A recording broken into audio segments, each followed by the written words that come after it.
রাখি পূর্ণিমা বাংলার মাটিতে এই উৎসব শুধু ভাই বোনের নয়, রাখি হল সৌভ্রাতৃত্বের বন্ধন, সম্প্রীতির সুতো, বেঁধে বেঁধে থাকার প্রতিশ্রুতি। কিন্তু কি বলে আমাদের দেশের মহাকাব্য, কি বলে লোককথা, আজ বলবো সেই কথাই। বন্ধুরা, ভিডিওটি খুবই গুরুত্বপূর্ণ হতে চলেছে, দয়া করে সম্পূর্ণ ভিডিওটি দেখবেন। ভালো লাগলে অবশ্যই একটা লাইক করবেন। এখনও যারা আমাদের চ্যানেলটি সাবস্ক্রাইব করেননি, দয়া করে সাবস্ক্রাইব করে সঙ্গে থাকবেন। শুনতে থাকুন, সঙ্গে থাকুন।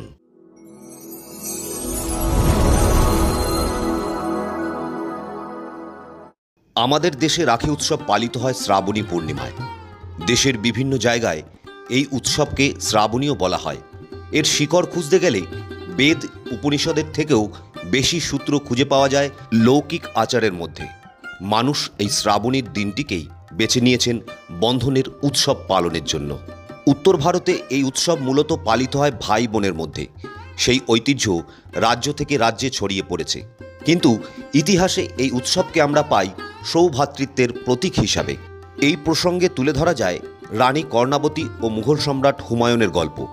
এমন কাহিনী শোনা যায়, গুজরাতের সুলতান বাহাদুর শাহ যখন চিতোর আক্রমণ করছেন, তখন দিল্লির বাদশার কাছে সাহায্য চেয়ে রাখি ও পত্র পাঠান বিধবা রানী, অর্থাৎ রাখি পাঠিয়ে রক্ষা প্রার্থনা।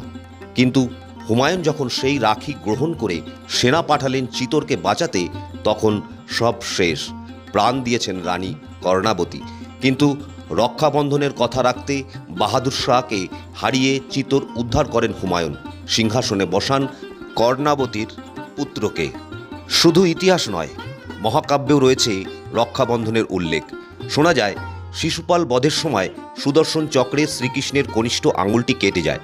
রক্ত পড়তে দেখে ছুটে আসেন কৃষ্ণ সখী কৃষ্ণা বা দ্রৌপদী। দ্রৌপদী তার শাড়ির আঁচল খানিকটা ছিঁড়ে তার হাতে বেঁধে দেন। সেই থেকেই শ্রীকৃষ্ণ কৃষ্ণাকে সব বিপদ থেকে রক্ষা করার প্রতিশ্রুতি দেন। যখন ভরা রাজসভায় দুঃশাসন দ্রৌপদীর বস্ত্রহরণে মেতে উঠেছিল, সেই সময় ত্রাতার ভূমিকায় আবির্ভাব ঘটে পার্থসারথীর। দ্রৌপদীর লজ্জা নিবারণ করেন শ্রীকৃষ্ণ।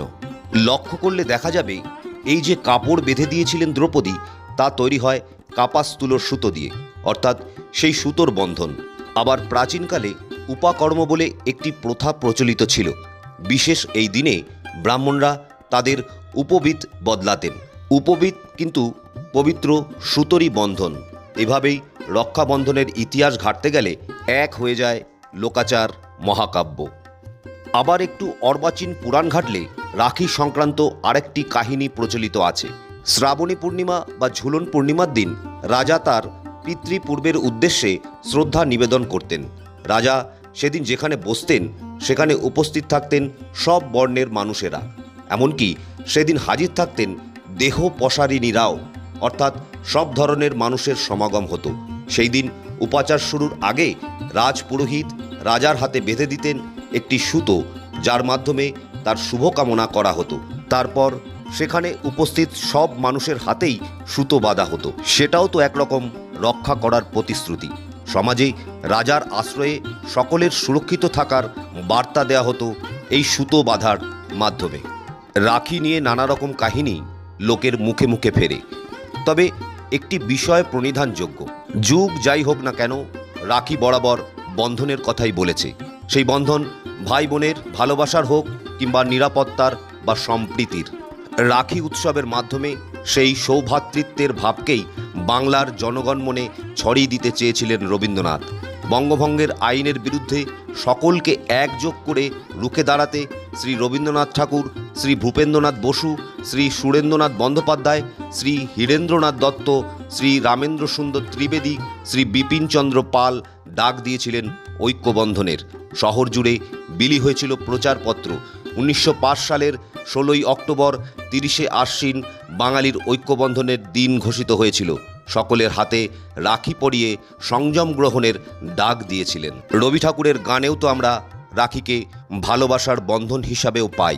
মনে করে সখী বাঁধিয়া রাখিও আমার হাতের রাখি তোমার কনক কঙ্কনে। রবীন্দ্রনাথ আরও লিখেছেন, তোমার হাতের রাখিখানি বাঁধো আমার দক্ষিণ হাতে। মহাকাব্য, পুরাণ, ইতিহাসে বিভিন্ন প্রেক্ষাপটে রাখি বন্ধন সংক্রান্ত যে কাহিনীগুলি উঠে এসেছে তা বেশিরভাগই বহুশ্রুত ও প্রচলিত। তবে একটি বিষয় লক্ষণীয়, রাখি বা রক্ষাবন্ধন উৎসবকে যে নামেই ডাকা হোক না কেন, এই আচার কিন্তু সর্বোপরি বন্ধন ও প্রতিশ্রুতি রক্ষার কথাই বলে, যুগ যুগ ধরে, কাল কাল ধরে। মনে করে সখী